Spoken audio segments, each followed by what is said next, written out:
CXAI stock, is this the right time to buy? I'm going to answer all that in this very brief and short 1-minute video, so watch till the end. So I'm, as the only guy in this space with 40,000 videos, I've seen what's making me money, what's not.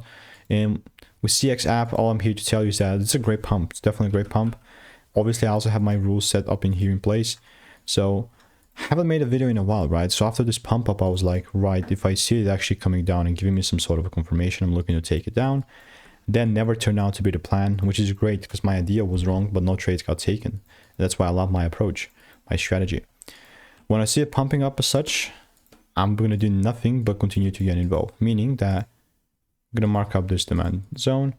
And only if I do see the price actually pulling down and giving me some sort of a confirmation, only then I'm going to look to buy.